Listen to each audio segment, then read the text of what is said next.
Welcome back, everyone, to the FloTrack podcast. FloTrackPodcast@gmail.com is our email address. I'm Kevin. He is Gordon, who is in another location. Your background keeps changing, Gordon. Where are you at now? I am outside of Philadelphia at my parents' home. I'm in my parents' home. I was in a hotel Friday, parents' home Monday. Who knows where And you'll you be could by tell Wednesday? I kind of lost my voice a bit because the wedding was Friday night and I have yet to Mhm. recover. So, Okay. Were you yelling a lot at the wedding? Is that why? sure, yeah, I was cheering for the bride and groom like Mhm. all patrons do right at a wedding, right? It was good. Did you yell? Were you screaming Bon Jovi lyrics or Journey? No, the Okay. Journey and Bon Jovi was not played to Oh, no. my disappointment. No, it was well, the bride was Mexican, so half of the music was in a language I did not know, Mhm. which was great. You can still dance to it. Just I didn't know the lyrics. So Mm. Okay. So you didn't, do they have a live band, DJ? What do they have? no, it's just a DJ. Just a DJ. Okay. I saw a picture of you from the wedding. It looked like some of your old colleagues got together and took a picture, and I couldn't tell because you said 10-year anniversary.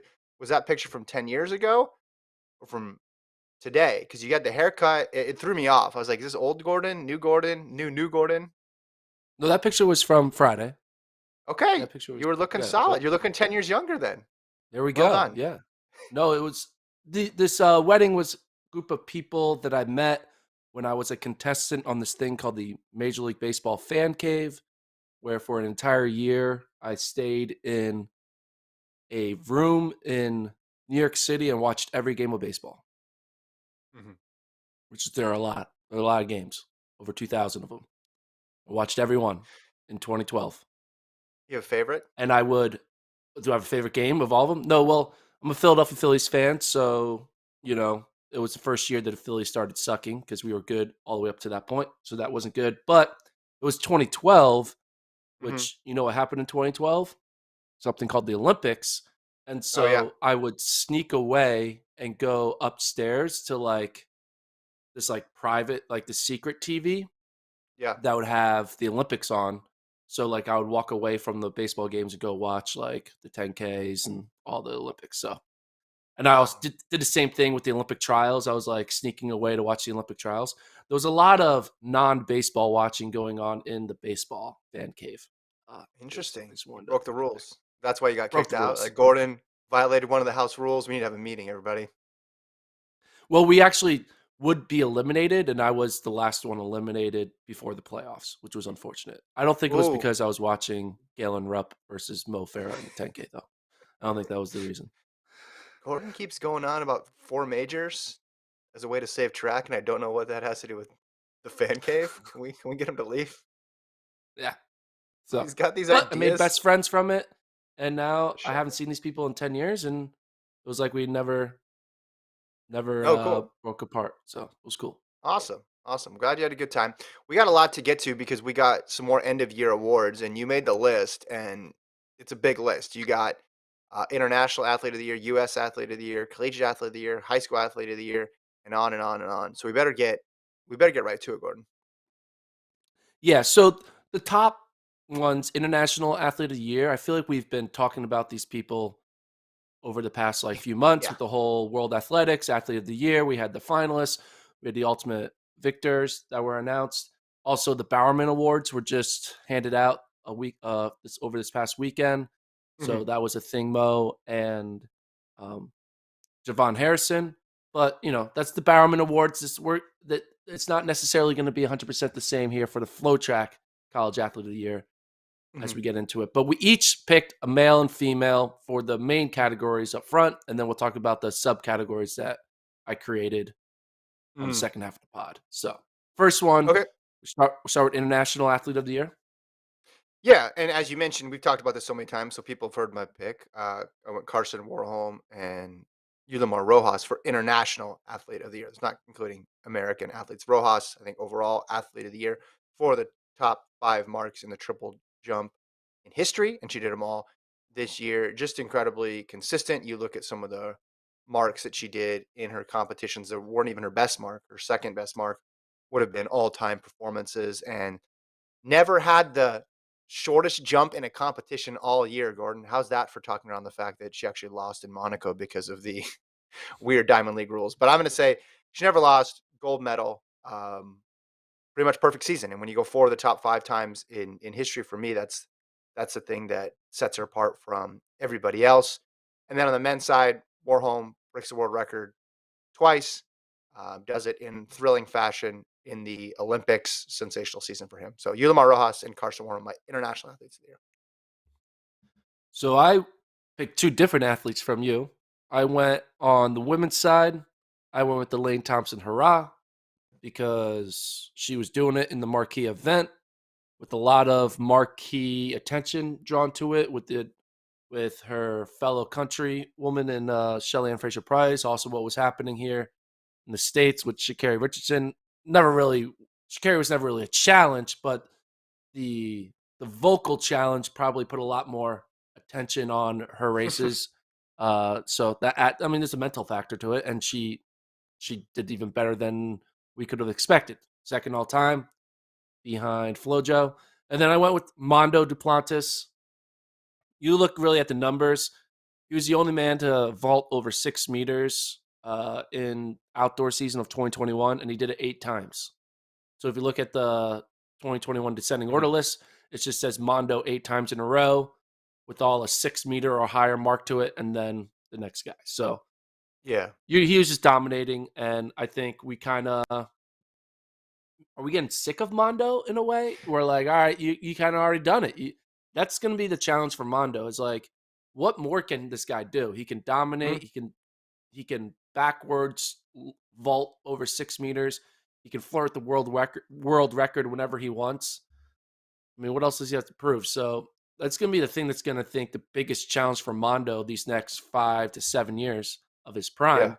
Of like, how does he challenge himself? I mean, he's just so good. I think what Mondo needs is he needs like a newcomer to come in and be like, I can beat you, man. He needs to be vulnerable. And right now he doesn't have a competition that can really take him down yet. So Mondo and Elaine are my international athlete of the years. Yeah, I don't discount Elaine as we talked about before. I thought Rojas is number 1, but Elaine would be right there. And it's tough to compare all-time performances in the 100 and the 200. She was able to double, Rojas wasn't. You make a good point though on Mondo. He's a victim of his own success, and he got athlete of the year last year in 2020. He got the world record. It's a bit of a Bolt type problem where you have someone putting out all-time marks, and then the next year you think, well, they didn't get their world record this year, but that's their own world record. So you're saying, hey, you weren't as good as the old you last year. You could still be better than everybody else. He did dominate this event. And it makes me think, when you're putting together a case for athlete of the year, what's more compelling to you? Is it to have another rival out there who's historically great, like Warholm did? Or is it to have a situation like Rojas or Mondo where you can really compile this impressive yearly list where you just completely dominate it? Because it's tough, because you could look at it both ways of saying, hey, this person just completely obliterated the competition. But but if you're going against someone who's an all-time great as well, like Warholm did, and you're still able to beat them, that's a selling point as well too. Men and women's U.S. athlete of the year. We actually picked the same pair. You and I were, there's those Yeah. moments in life when you and I are on the same page. This was that moment. We both went with Ryan Krauser and Sydney McLaughlin. Krauser, you could argue, is the best of, like, even better than the international athletes of the year. I wouldn't Yes. put Sydney above Elaine or Rojas, but I could see an argument put Krauser above Mondo or Warholm. But yeah, Krauser always flirting with the world record. He's the Mondo of the throws in my mind. He's the Rojas of the throws. He's just dominating that uh that event. And I thought it was interesting. I saw a post on the World Athletics Twitter.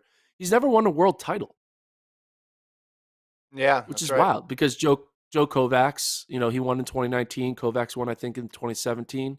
So like during his prime, he's never had a world title. He just wins in the Olympics and he breaks world records. So that's gonna be something good for him. Is that he's never won worlds, which is weird. Mhm. He's one of the greatest of all time, and he's never won worlds. So that'll be something for him to shoot for in this world indoor season and ultimately in Eugene in the summer. In many of these categories, there's no wrong answers, but in this one, there are wrong answers, and you and I have the right answers here. It's got to be these two. It's got to be these two. Krauser, three best throws in history. I think he's the overall athlete of the year just because he had a perfect season. There, you cannot ask an athlete to do more than what Ryan Krauser did this year. And if you're going to go to the eighth tiebreaker between him and Carson Warholm or whatever it would be, I think it would go down to frequency of competitions.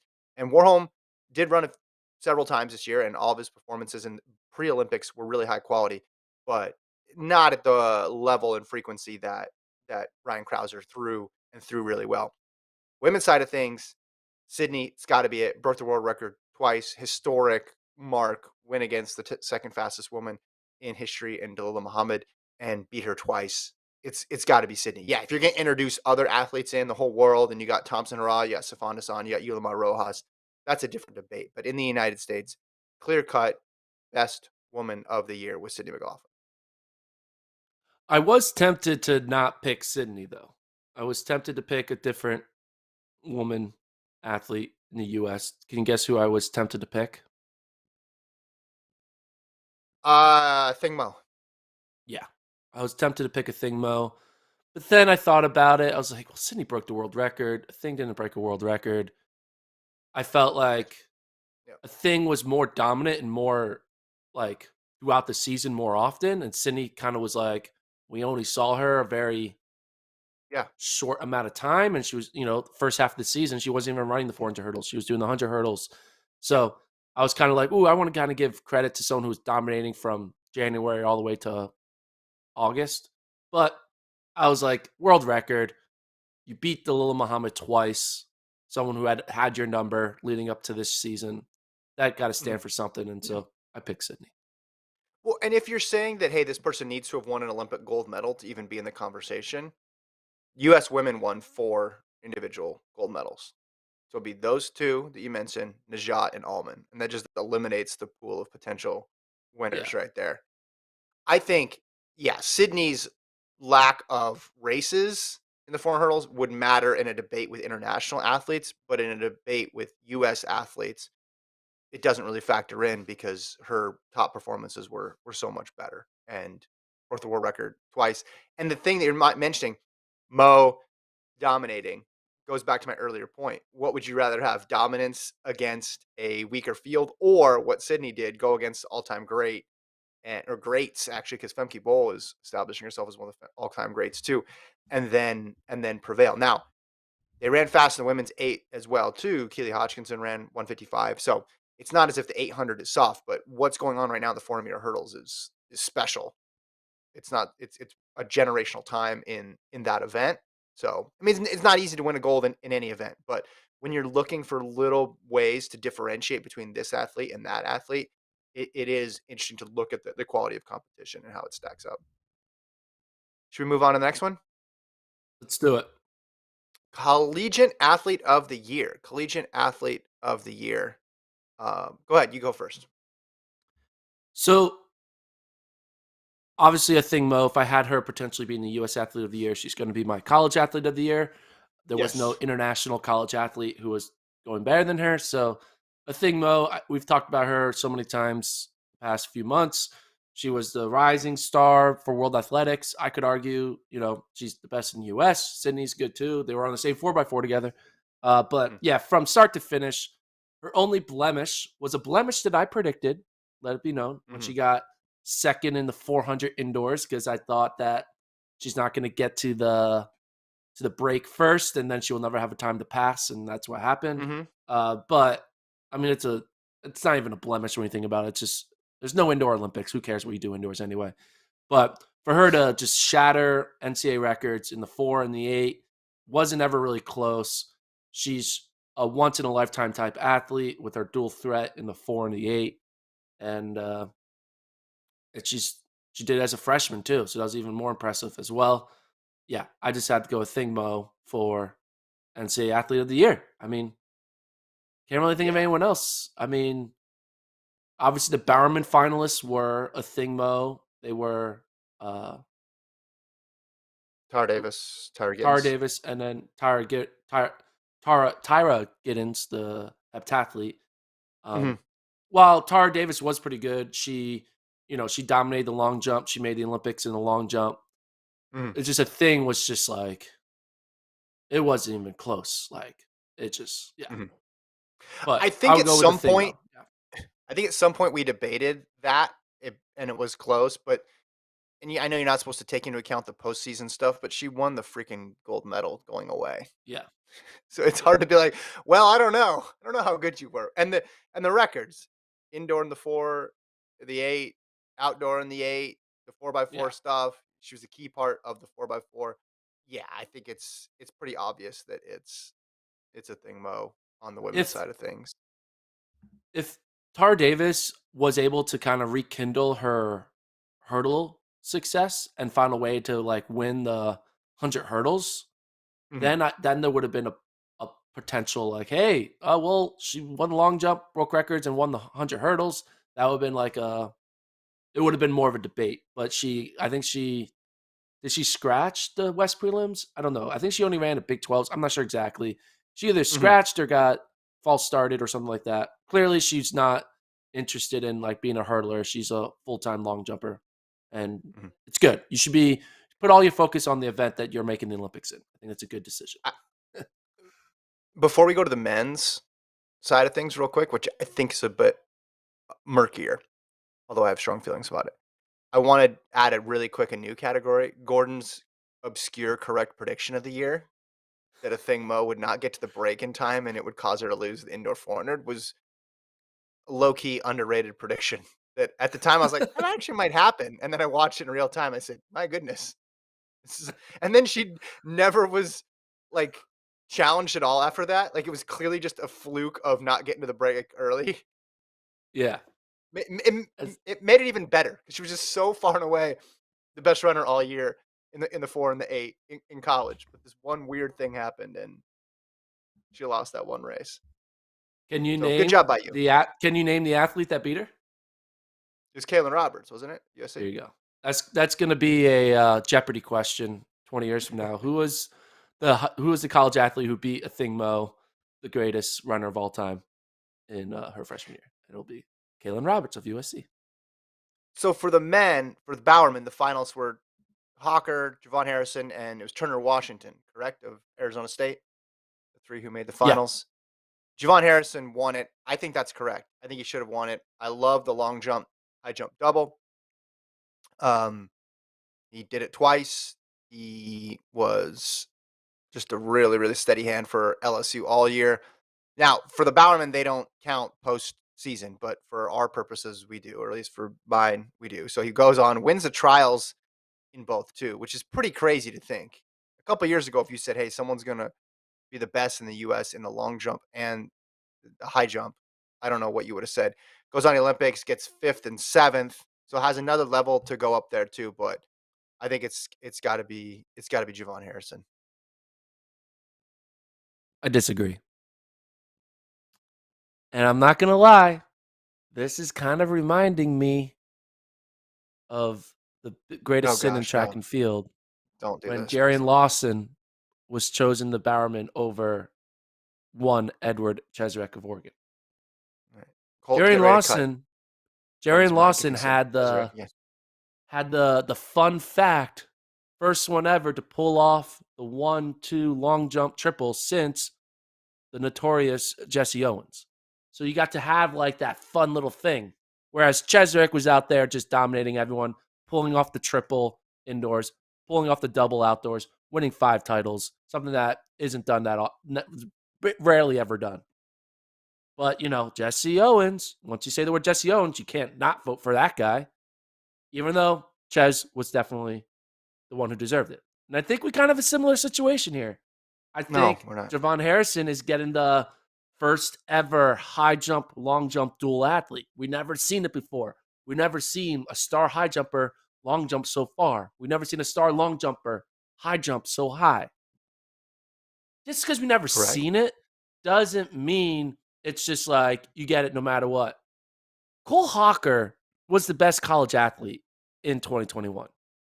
No ifs, ands, or buts about it. He was the best. And you know he was the best. And in this situation, Cole Hawker wasn't a guy who would win everything. It's not like he was because he lost to Cooper Tier in a mile. I get that. He had like these different situations where he would come up short, but in like regular season, where if you're a distance runner, dominating regular season isn't as important because it's all about peaking for championship time. He won the 3K and the mile, which was arguably probably the one of the greatest doubles 353, 746. That, like, Cheswick wasn't doing that. Galen Rupp wasn't doing that. Lowy Lalang wasn't doing that. Obviously, he goes on to beat Yared Naguse, who was an Olympian in the 1500. Comes back and runs 13:18 in a 5K. Sure, it's fourth place, but like 335, 13:18 double, 353, 746 double. And then he beats the Olympic champion in the trials, and then he goes on and makes the final as a freshman at the Olympics. He was the best athlete. No one is going to do what Cole Hawker did. And that's why I That's think Cole I mean, like, Hawker should have won the Bowerman. And he's not. He didn't win the Bowerman, right? Because they already announced the winner. But he's going to win the FloTrack Gordon Mack College Athlete of the Year, and he's going to go on my list of all-time snubs with Edward Cheserek. It's a no, coincidence that they're both Oregon athletes, but I look at him in the same category as Ches, as they made the no, wrong come on. decision That's that not day. that's disrespectful to Chez. Come on. That's not. It's not the same situation. And Harrison jumps number 2 all time in the high jump. Had an all time mark in the long jump too. I think what would have made this closer, Hawker needed to double outdoors, and he didn't do it. Doubled indoors, which is mighty impressive. But when you're going against someone like Harrison, you need to have the double double to your name. And the Lawson So comparisons aren't. he The needed Lawson to run comparisons aren't accurate. he needed to win the 5K like an hour after running 335. That's what he needed to Yeah, the do. bar is that high. That's the Okay. rule. This is a high bar. It's just the same way in the athlete of the year. You're saying Ryan Krauser needed to have 5 of the top 6 marks of all time. When you get to the top level, the way you separate people is by doing ridiculous things, and that's what needed to have happened. I mean, and the Lawson comparison, I get it because you're saying, well, historically this never happened, but with him it actually had happened because you mentioned the guy's name, Jesse Owens, who did it. But Lawson and Harrison had very different post NCAA championship careers. As I mentioned, Harrison goes on, wins both of them, and then gets 5th and 7th in the Olympics. So he actually finished higher than Hawker did in the Olympics. So pretty much by every metric, Harrison was just a little bit better than Hawker. I mean, if you make the 5K and the 1500 2 days apart, the way the long jump and high jump were 2 days apart at NCAAs, I bet you Hawker wins the 5K. I bet Hawker definitely But wins the 5K if he had the same rest but that they but give the long jump we'll and high never jumpers. but we'll never know. I mean, well, let's be But I clear know. though. Harrison didn't need any rest to win both of them. He would have done it regardless. So we could settle that one. Uh Endurance athletes are I think not I endurance rest is not as is more important than field event rest. listen, I think on all this stuff, Harrison was just a little bit better, and that adds up to the difference, which basically means my argument's just that much stronger than yours, just across the board. Olympic finish, all time marks, I mean, we all live in our own NCAA little points. worlds. You can have your world, your tiny world. I'll live in my You're just Hawker was the greatest this. NCAA athlete in 2021 world. This isn't gonna give Ches the Bowerman back. I know you want that, and I want that too. I think that you want it too much though, so you're gonna keep looking for the Cheses out there. But the thing that makes the Ches thing so crazy is that he was the only one, so you need to hold that close to you. All right, let's move on though. High school athlete of the year. High school athlete of the year. First of all, does Arian Knighton count as high school for this conversation or no? It's up to you. Okay, well then I have Arian Knighton, but I can totally see people saying, "Well, that doesn't count because he was too good." But if he does count, I'll take Arian Knighton. And then for the women, I put Natalie Cook. I mean, maybe it's just because this just happened, but the back to back, Foot Locker. Sorry, excuse me.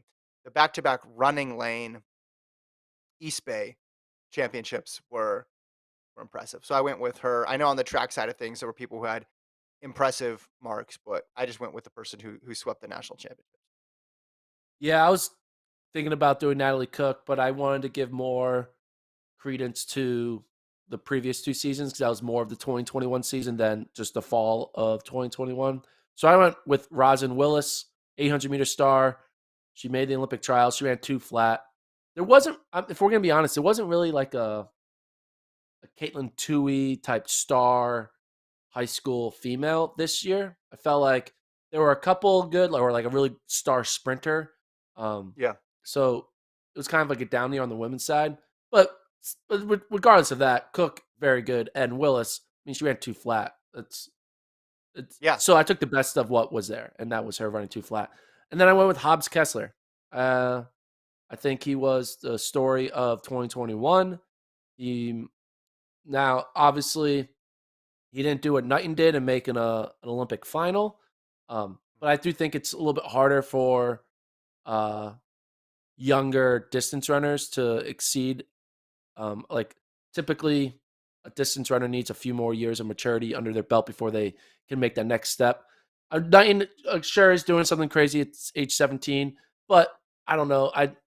I just I kind of give Knighton a different award, so I wanted to save it. I'm going with Sure. Hobbs Kessler. He was going crazy. He went pro. So, but I'm okay with you giving out to Knighton. He probably is arguably the better athlete at this point, clearly. Hmm. But Hobbs Kessler had a phenomenal season. He like won up what Drew Hunter did, and Drew Hunter was an Yeah. all-time great high school athlete. So, I would have to go with Yeah. Hobbs Yeah. Kessler. No, it's good. It's a good pick, and it's tough to compare. You also think about on the men's sprint side, Jalen Slade had a really good season too, and because Knighton was so good, maybe we didn't pay attention as much to him. But I mean, a high school sprinter going to the trials and making it out of a round in years past would have been a big deal. It's funny you say Hobbs Kessler was the story of 2021. I was like, man, that was this year, last year. It's one of those time warp things where Yeah, thought, oh, okay, like that whole the whole rise of Hobbs Kessler was this year, and then it feels like we because it's like, oh, he's going to NAU, and then he's like, oh, he's going pro, and I've lost track of Hobbs Kessler, is what I'm saying. I need him to run some indoor races so I can re-establish my bearings on where he is, what's he doing, and how fast he's running. That's what I need. man, it would have been wild if NAU next year had a team with Hobbs Kessler, Nico Young, Abdi Hamid, and Colin Solomon. Be like Mhm. crazy. Anyway, Um, Solid team. so for this next section, so we talked about our high school, college, U.S. athlete, international athlete of the year. But for Yeah. people who've been listening to this podcast, they know that you and I are both big NBA fans. We love our Mhm. Sixers and our Spurs. Mhm. I'm kind of in a love hate relationship right now with my Sixers. You're just in a I don't know what you are with your Eh, Spurs I'm the way they're this playing.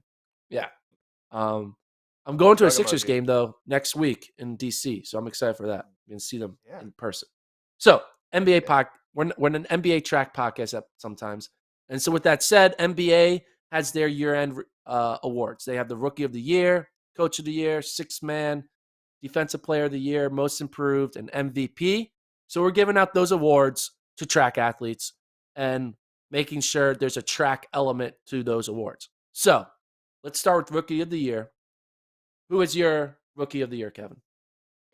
Okay, And so this depends on definition. So you can interpret Rookie of the Year however you want. That's the yeah, rules. well, this one is one of the more straightforward ones on here. When we get to defensive player of the year, I'm gonna have to do a little bit more explaining because per my knowledge, there is still no defense in track and field. I think for rookie of the year, I was looking at just like a newcomer on the scene, but that's tough. Like, what do you like? Okay, Ari Knighton, obviously. If you're just picking someone who's fresh from like this is their first pro season, I would obviously go Ari Knighton. But then I was thinking like college freshmen and how well they did in the NCAA. Well, Caitlin Tui was the top NCAA woman in cross country in 2 consecutive NCAA cross country championships, which is something that will probably never be done again, hopefully. But then I was thinking, does 2020 count? Like if you were new to an event in 2020, does and it got paused, does that count? Like, are you still in your rookie season in 2021? Yes, it's like Ben Simmons winning Rookie of the Year. He was out his true rookie year, but he still won it over Okay. Donovan Mitchell because he didn't play a single game. So Okay. if they So didn't then register enough races in 2020, they're still a rookie in 2021. okay, so then I'm gonna introduce a third way of to see rookie of the year, which is you're new to an event. Um, and I like Molly Seidel for this one. He Mm. was a rookie in the marathon in the 2020-2021 season because we got her Olympic performance this year where she gets the bronze and then she goes on to finish in the podium in New York City as well too. Very roundabout way to say it's hard to define rookies of the year in track and field. I like that. I was considering her. I didn't consider her because I was like, oh, she's not a rookie. But when you think about it, if Ben Simmons is a rookie, if Blake Griffin was a rookie, Molly Seidel can Yeah. be a rookie. So we did Well, I get guess a message. if you're going by new to that event though, then you could also say, well, Fred Curley was a 100-meter rookie, and why not pick him? So, yeah, it's difficult. Hey, You I probably mean, have a better sometimes pick. rookie of the years are hard to decide. You have the John Morant, Zion Williamson. You have the Luka Doncic, Trey Young. It's hard to decide. So Exactly, sometimes exactly. it's hard. Did get a message from Tampa Eagle. Gordo always takes a distance runners over everybody else. Well, I'm going to It's true. prove that comment wrong right away because my rookie of the year is Arian Knighton, not a distance runner. All He's right. a sprinter. He made his first Olympic final as a true in his first true pro season. So Mhm. he's my rookie of the year. Yeah, and you can't argue with that. If you just were going by that World Athletics Rising Star Award, what we had a Thing Mo and you had Aaron Knight. And a Thing Mo, we already gave her a bunch of awards, so we don't need to give her any more award. Like her hands are Yeah. full. She's like leaving the lobby with like 3 trophies in each hand. But it was her collegiate debut. But then you're saying, well, this is her first time on like the international stage, but she also, made US championships going back to 2019. So she wasn't a rookie to the US championship level of things. Aaron Knight was completely new to all this. He had that crazy time at AAUs, which put him on the map, and then he just kept exceeding expectations. And he was a rookie in the sense of, hey, this is the first year of his pro contract. So I agree with you. I like that pick as just the overall rookie of the year, Aaron Knight. I gave some other ones if people wanted to find it differently, but I like Aaron Knight as rookie of the year. Next All one, right. Coach of the year, coach of the year. This one's straightforward. So it's pretty straightforward. What do you got? Alberto Salazar. No, I'm just kidding. I'm going to go with Mike Smith, first man or woman or human to win two NCAA cross country titles in the same year. Never happened again because of pandemic, or unless we have another pandemic part two, the second coming. Anyway, but yeah, Mike Smith, NCAA championship in 20. He after not winning in 2019, coming back and winning back to back. Their second one was more impressive than the first one in my opinion because the Mhm. second and third and fourth place teams from the March championship returned everyone. NAU lost Luis Grijalva. They lost Blaze Farrow, but they were able to still refill, reload, and win even more convincingly in the fall of 2021. So I'll go with Mike Smith, NAU, my 2021 coach of the year. This is tough from a professional side of things because the groups are usually really small and it's tough to have multiple winners. So I always look at college on this. I went with the college coach too. I went with Diljeet Taylor of BYU. Remember, they had the cross country title in March and the indoor DMR back to back, which was impressive. Now, they didn't get the fall cross country title, they were runner up, but this is what makes her a little bit different, the individual titles. So they had Orton win the individual cross title. You had Courtney Wayment going back to indoors last year, winning the indoor 3K title. And then outdoors last year, Anna Camp won the 1500. So every single championship, BYU walks away with multiple titles, it feels like, and always gets either individual or a team title. So I went with Taylor at BYU. I think back to those 3 days or 4 days in March when it was like the story was like on the men, it was like, oh my gosh, Cole Hawker did that indoor double. And then on the women's side, it was like BYU had 2 separate teams doing 2 separate crazy things between indoors and cross country. Do you have any pro coaches that you're thinking about for this? I was trying to think of pro coaches, and it was kind of hard to pinpoint because most pro coaches they just have one athlete, and it doesn't feel like you know. While yeah, you're responsible to the athlete, you kind of feel like you give more credit to the athlete than the coach. I Mhm, was thinking, are we screwing over Newberry Park's high school coach, Sean Bronson? Because mhm. what he's doing is kind of all time with the Newberry Park guys winning state, winning running lane with the greatest 1, 2, 3, 4 ever. So we have, let's see, I'm looking at the chat here. Rose Runner mentions Ben Thomas, coached 3 guys to run 3:53 or faster. He also says rookie of the year as coach, Dathan Ritzenhein would be one. Yeah, Tamp Eagle says Yeah, Dathan might Tamp be Eagle says coaching. Bobby Kersey. I mean, Bobby Kersey's an interesting pick. So Sydney goes to Bobby Kersey and runs faster than she ever has. And then he also longtime coach Allison Felix gets her one last individual medal as well too. It's just tough. You're right because you have a group of like 6 people and 2 of them make the team, and then or they have one international athlete. It's tough. It's way I think simpler looking at it from a collegiate side of things. But Thomas in the mid distance, obviously that group you talked about it before, they're all gone now. But the Charlie Hunter, Cooper Tier, Cole Hawker triumvirate, it's pretty strong. I mean, we could give the coach a year to Elaine Thompson Ross coach, Stephen Francis. and then that's like be the situation when you win coach of the year, and then like you get fired the next Yeah, season. Has that happens in sports, right? Coach of the years get fired. yeah. For some strange reason, it does. Yeah. Now we don't know what's going on. He lost both those athletes. Yeah, it's a good pick. Okay, next up, sixth man or woman of the year. Do you want to give your definition first, and then I'll give my definition? Well, I'll give who I picked, and then I'll give my reasoning for it. So Okay. my 6 man/woman of the year, I went with a woman. I went with Quinera Hayes because she was the odd woman out of the great 4x4 that we had for Team USA with Athingmo, Sydney, Allison Felix, and Dalila. And it was all because of situational, because she was in the final, and then because like if she doesn't make the final, maybe she's Yeah. on the 4x4. It's a weird thing because then she's in the final and then she loses to Allison. So then Allison takes her spot. But was Mhm. Allison going to take her spot regardless because of her name and her veteran presence? Or would they kicked off a thing Mo because like, hey, you're the new one on the block. We can give it to Quinera Hayes. So I just think she was the greatest 400-meter runner this year to not be on their country's 4x4. Like there's Yeah. not a single person has a sub 50 400-meter woman ever not been selected for their country's 4x4. Yeah, a Diamond League Assuming champion as yeah, well. Diamond League champion. And it's like, yeah, you're not going to be on a 4x4. You won the Diamond League. You run 49 seconds. No, we got these other.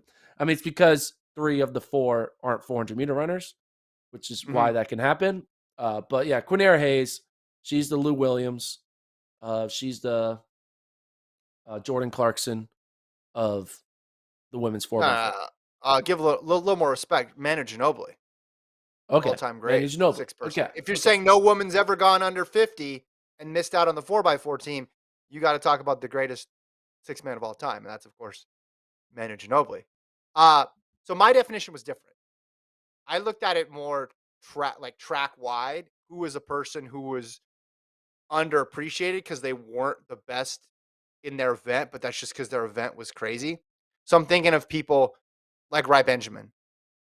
I'm thinking of people like Dalila Muhammad, right? I like your approach is smart. I almost think you made this the Quinera Hayes Award, though.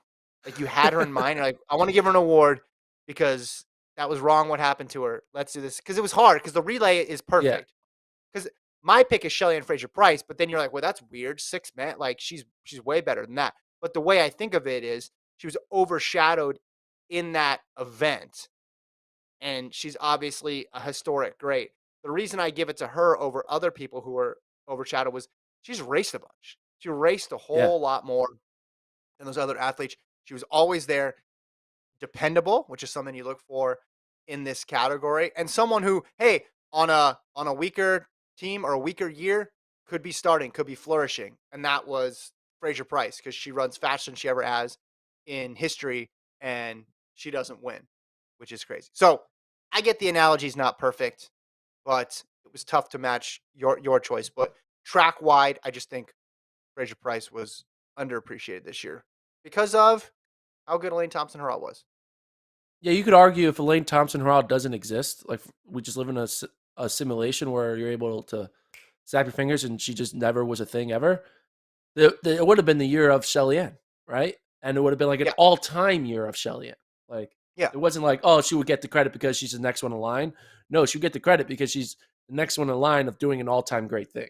So yeah.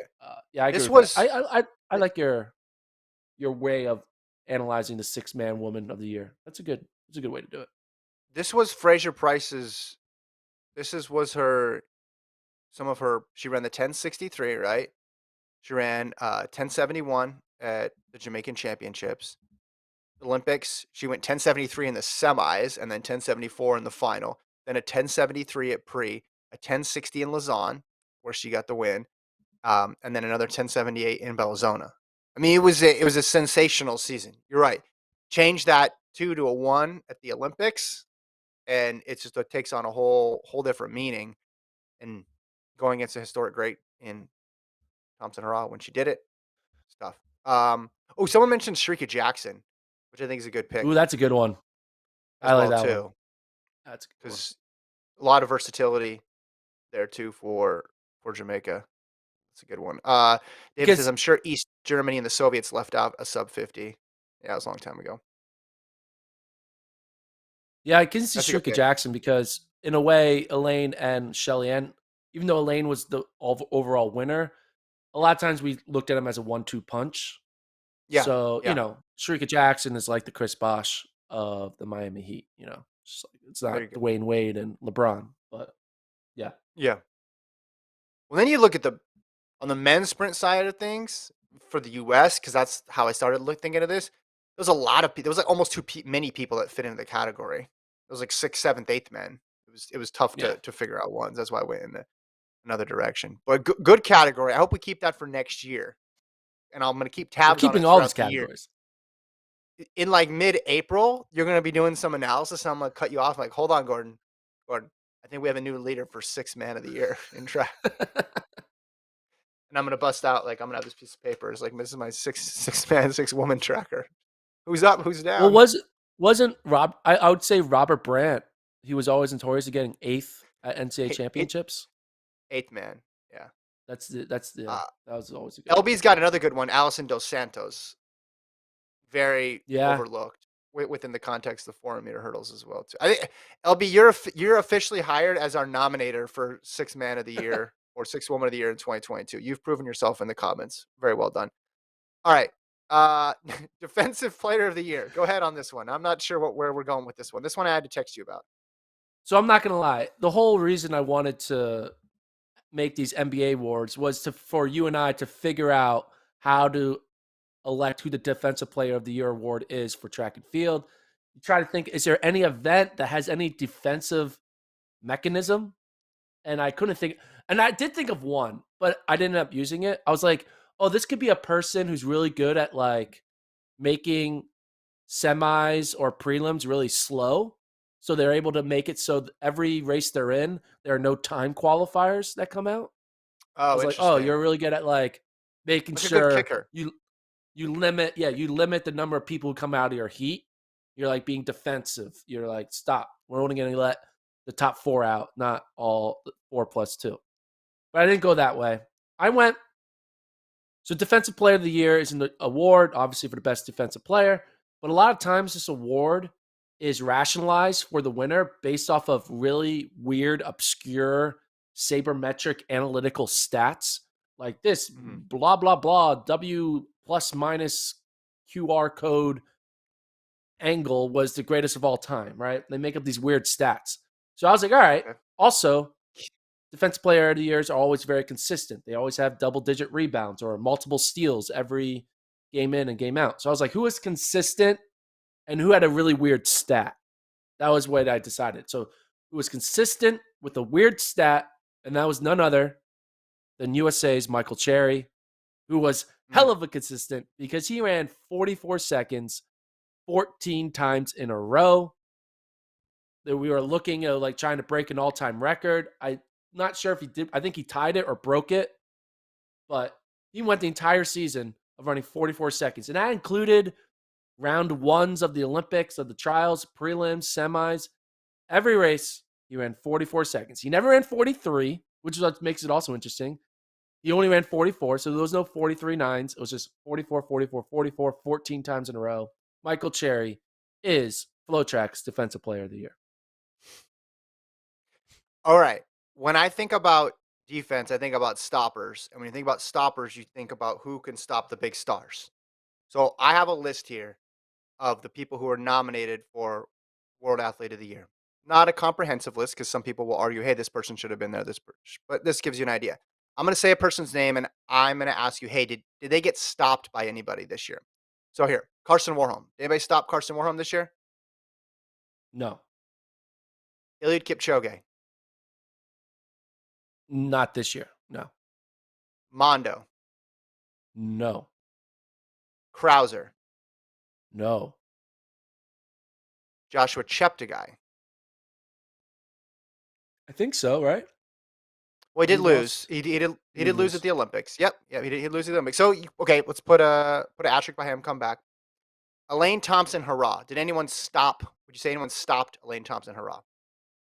I mean, not really. You could argue she lost a couple random races. I mean, Mondo lost a couple vaults too, but at the moment when it matters most, no, Okay. Rojas. no, except for Monaco, of course, the great Monaco second place finish. Does does not count, Gordon.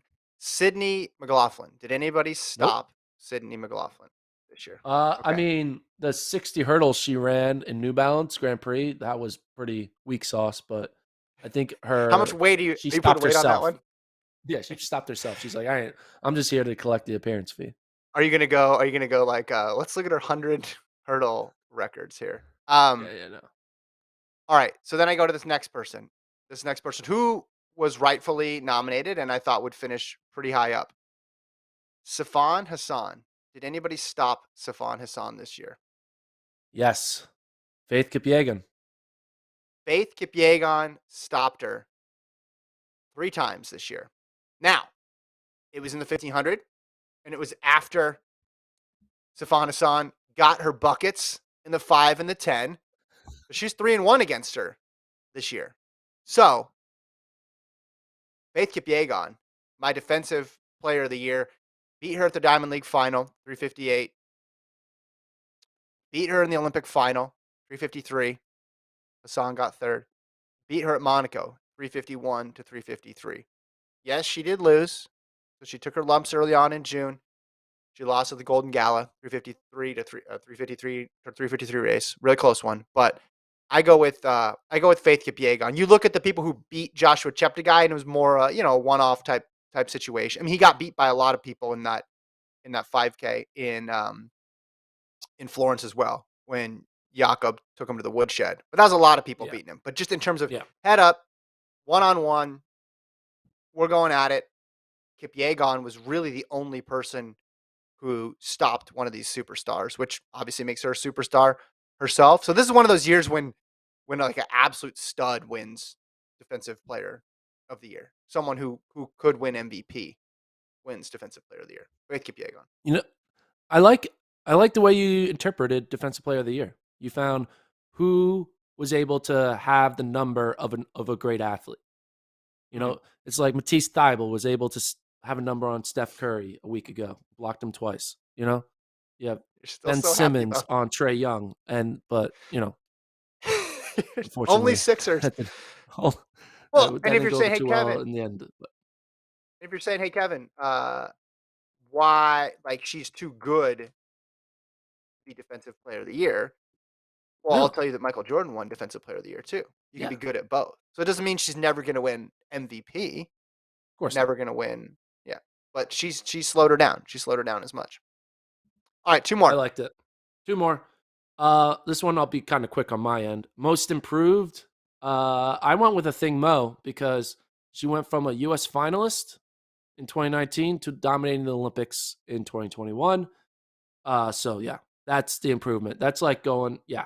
I mean, it's like going from scoring 8 points a game to being 30 points a game in one Mhm. season. So I would go with a thing Mo. Most improved. We've talked I about her went enough. You get the idea. Yeah, as I say, she's still trying to get she actually had to get a dolly to get all of her awards out of the ballroom at this point. She can't hold them all. I went Femke Bol, only 21 years of age, and she went this is her progression. 2019, she was 55-32, 2020, 53-79. So you're thinking, okay, man, she's gonna be a factor, maybe gets a bronze with that time. But then she went up another level this year, Gordon, 52-03. 5203. And if you want some context for 5203, well, there's only been three performances in history that are better than that. That would have been the world record, before the Olympic trials this year. So the only three performances better are McLaughlin in Tokyo, Muhammad in Tokyo, and McLaughlin in Eugene. So just a massive, massive breakthrough for Femke Bol and is competing in the golden age of the 400 hurdles, which probably helps lower her time, but also means that she got a bronze instead of getting gold, which any other year she would have got. So Femke Bol, my pick for most improved. All right. For the final award, MVP, most valuable player. This could, we did give out International Athlete of the Year, US Athlete of the Year, college, high school. But MVP is not always the person who scores the most points, right? And it's not Hmm. always the person who wins in the end, right? There's a lot of MVPs in the regular season who don't win the NBA title. And I think that is a way for us to kind of not make this category exclusive to gold medalists. This is Hmm. That's the whole point behind this. It's like, who's the MVP? You don't need to win gold to be MVP. The same way you don't need to win an NBA title to win MVP. And my Hmm. MVP of 2021 was Fred Curley. The guy was freaking MVP. He was the story of the year. He, you could say, came out of nowhere. Obviously, we knew who he was. He was running the 400, but came out of nowhere to dominate the 100. People kept doubting him. It was like, oh, not yet, not yet. Oh, this is eventually it's going to fall off. He's not going to be able to do it at the trials. Okay, now he's not going to be able to do it at the Olympics. Well, he found a way to not only dominate with quick times, he got better at the 200 as the season progressed. So he showed improvement as well. Fred Curley, Olympic silver medalist, went on to do well at the Diamond League championships as well. He is my MVP. My my NBA comp, he is the 2019 Giannis. That's my Hmm. 2019 comp. 2019 Giannis, Fred Curley. Interesting. You running I it mean, you down? did You writing say, notes down? well, no, I mean, you said he dominated the 100, which I don't remember it that way, but he did. He had a great season. He had a great season and was consistent throughout. Was consistent throughout. A lot of triple doubles across the board there. I'm torn Yeah, between my triple two doubles. because I am looking at points. I'm almost thinking, hey, do I give this one to the scoring leader? In which case, I go back to a person who I mentioned earlier as being involved in that Defensive Player of the Year award, and I go Sifan Hassan. She attempts the Okay. treble in Tokyo, gets farther along than everybody else does. Two golds there. She had some massive performances all throughout her season. But then I go back to someone you picked for your international athlete with Elaine Thompson Hurrah. So it's almost like I have a tie now. If we want to make sure people don't double up on the awards, then I would probably go. You know what? I'm gonna do this. I give Safan Hassan Finals MVP, aka Olympics MVP, because of how crazy her Olympic performance was and how busy her schedule was. But season long MVP, I'll go Thompson Hurrah. How about that? I added another category. You can't just change it. No, you gave it to Savannah Son. Okay, so Savannah Son is NBA Finals MVP, and then Klay Thompson regular Yeah, season Olympics MVP. MVP. Okay, There is a difference. There's a big difference there is. between Yeah. between the two. And Thompson Harrah's season was remarkable. Hassan's season was solid too. Mentioned all those runner ups to Kipyegon. Well, Kipyegon's best women's miler in history, and it's no shame losing to her. But what really separated her was the Olympic performance. And I don't think, just like I think Mo is kind of in this world of her own with the 4 and the 8, and if she pulls that off, that's gonna be insane. Only 2 people in history have ever done that in Olympics or world championships. Same thing with Hassan in this 15, 5, 10. It's crazy. Okay. I don't know if she's ever gonna try it again, but it was it was it was a sight to behold. But a lot of that is weighted towards the Olympic performance. So I wanna give Elaine Thompson-Herah credit for both the Olympics and the whole season. Okay. So Elaine Thompson's your final MVP because it's a regular season award. That's what Yeah, we're if yes. deciding. Sure, sure, Okay. sure. So Yes. Elaine Thompson is she? So I said Fred Curley was a 2019 Giannis. What is Elaine Thompson? She a 2018 Harden, a 2015 Oh, no, no, no. Curry? No. She a No, LeBron? she's What year I think LeBron? she's I mean, I don't keep Is she a track of all the Jordan? MVPs. Is she a Jordan? No, I think she's a LeBron All right. with the potential to be She's a Jordan. LeBron? Yeah, yeah, Okay. I'll Not go an with that one. Iverson? Not an Iverson, no. I Maybe next I'm year we'll just have an having fun Iverson out saying there. MVPs. Can you Do you go have it on back in listed? time? How many No, MVPs I can don't you correctly predict going backwards? I can't do it. I can do none of them. I'm a team guy, Gordon. I Really? can do the Yeah, I can do the title teams. I Okay. can't do the MVPs. Like, I know Jokic won it last year because you got mad.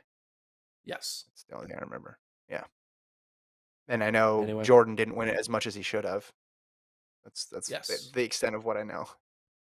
Which is the Gotta give it opposite to in Karl track because Malone. Bolt won it more than he should have. It's a very interesting dynamic there.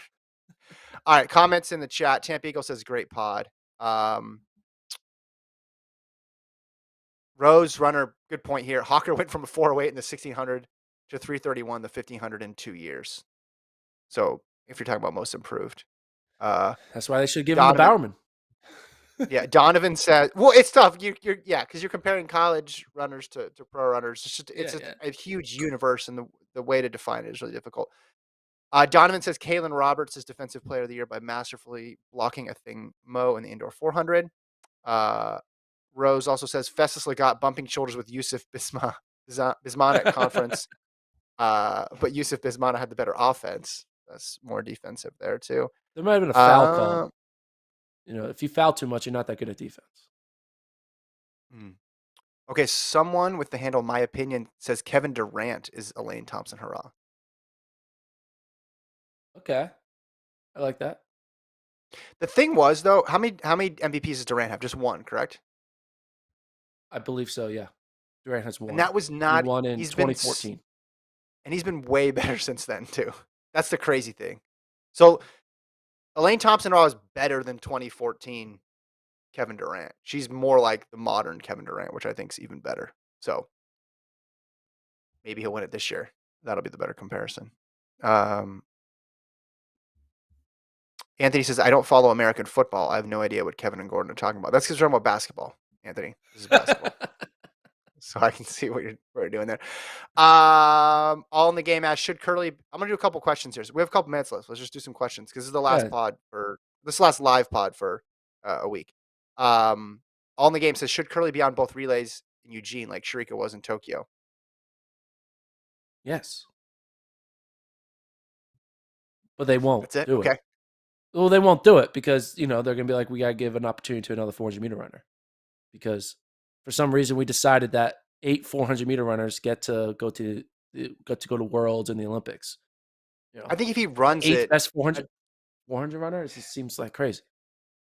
yeah. The thing is, this is the same situation with Grant Holloway, where before he's like, I want to run this relay or that relay. Well, you got to put the mark down to do it. So if he run Yeah. and you have, and not, I'm not talking about running a 4x4 in April at a relay meet. I'm saying enter an open race in May and run something fast so that way they can't deny that you're ready. It's interesting, like, because that's a thing Mo got on the quarter, not because of the projections about how good she was based on the 800. A thing Mo got on the 4x4 team because she ran the NCAA season and ran the 400 meters at the NCAA championships. Don't you Yeah. think? Is that your assumption? Yeah. Like, you She actually have showed to them, do like, it to. I can do it. Yes. Yeah. Yeah. And since there's no strong standard, like, there's no clear cut, like, if you run this time, you're automatically on the team because obviously you can't do that because you could have 6 people hit it. You need to make your case.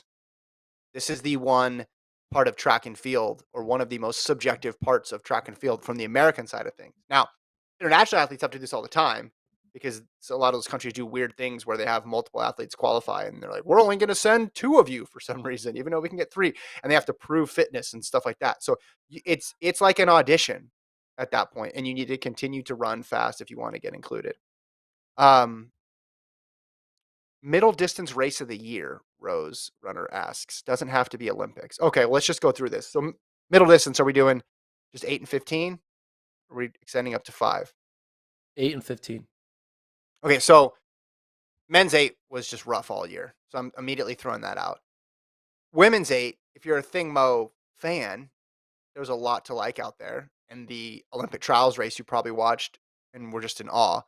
But in terms of competition, there wasn't much there.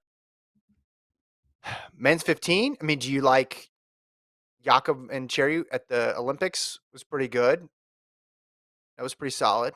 Um, But I go women's 15 and those Hassan Kipyegon battles that I talked about before. And you could take your pick. I mean, the fastest one was Monaco, but that one was the biggest margin of victory.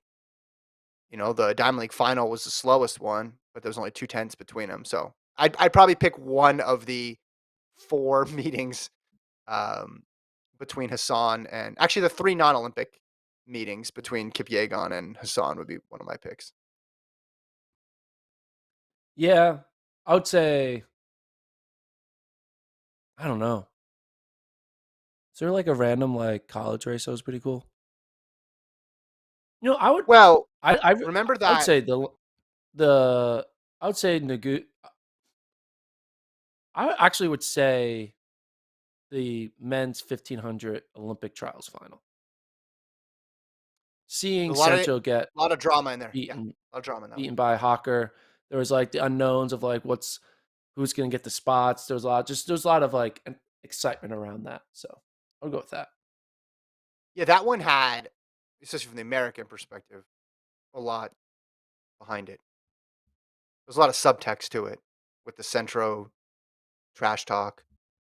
Cole Hawker shushed people, still trying to figure out who he shushed because there were not really many people doubting Cole Hawker. He was really good. And if you remember the beginning of the year started with out and out, full blown Centro panic for 2 months. I think if someone said, "Hey, he's ended up getting second in the Olympic trials," if you said that in February, March, people are like, "All right, it's good. Turn the season around. Maybe you can get in the finals." Looking through other questions here. Tom donated $2 in the super chat. Says last 2021 super chat is for Kevin's Kings. Yes, you can join if you'd like. Click that join button underneath. Anthony says, has anything definitive known about the American female athlete Francis is supposed to be training? No. And I'm waiting on pins and needles on that one. Have you heard anything, Gordon? No, haven't heard it. Anything. We're probably not Uh, gonna hear anything till only like April, right? Because April. like most Show sprinters up are to a like, meet. indoor. I'll skip that. Yeah. Any thoughts on the allegations against Raina Ryder and the athletes that have either stayed or left? I mean, all I know on that is what I've read. I know there's some tricky stuff there in terms of safe sport regulations, just as there was in other allegations, because you don't know like what actually they have jurisdiction over. I know, yeah, basically some have stayed, some have decided to part ways. But that, I mean, that's a he's a big name in coaching, and I'm sure we'll dive more into that in the new year once more people um, announce their plans about what they're going to do going forward. I just don't know how. I don't know like the enforcement mechanism on some of that stuff, right? Like, it's difficult to say, especially in track, because you're dealing with people and athletes from all throughout the world with all these different governing bodies. Let's see. Anthony says, "Oh, Coleman will be competing at the Melrose Games." Yeah, He announced he that, will. so that'll be his first one Yeah, back. So that's it's a fun. big one. I thought he was gonna like do his like first one back being like some random Clemson meet or something. And it still might, but in the ideal, let's get as much interest in track and field as possible world, it would be the debut would be at Melrose. Here's my prediction: he's gonna run fast. I don't think there's any question that Christian Coleman's gonna be ready for that race, and he's stepping into a bread and butter event. It's gonna be fast. That's be interesting. Have you seen any training videos of him on his Instagram or something? No, No, no, no, just but listen, you're. gut. I Got the mean, gut. he's still in the peak of his career, right? Always been good at the 60. He's only 25 years old. I don't think his start is going away. And even if he's not in Christian Coleman 6'3" shape, he's still going to be good enough to win that. And I think he's just going to go on a tear this year. Prediction, completely a prediction. So, Rose Runner says the U.S. Trials 1500 actually has more views on YouTube than the men's Olympic 1500 meter final. How about that? Gordon's theory Stats. of middle distance all the time. Cole Hawker based middle distance of all time, I guess, because 1500 at the Olympics is the same. It's also middle distance. Okay, I think we're gonna leave it there. So coming up on Wednesday, you got an interview pre-recorded, so Yeah, it won't be live, but it'll be in the feed. So check it out. And then on Friday, do you have an interview that you're posting to? Or don't know is that yet. TBD still? That's Wow, TBD. But we got still one lose. Wednesday, Friday TBD, and then we'll take next week off, and we'll see you guys in the New Year. We'll do some New Year's resolutions, maybe some New Year's predictions. Yep, I'm January gonna have a 3rd. lot of my predictions. I'm gonna go 5 for 5 of my predictions. That's the goal. My New Year's resolution is to correctly predict 2022 to the T. I think you can do it. I think this is the year. All right. This is my year. FloTrackPodcast@gmail.com. Thanks to Colt. Thanks to Travis. Again, shows Wednesday, Friday, not live, and then we'll be back live on January the 3rd. Talk to you then.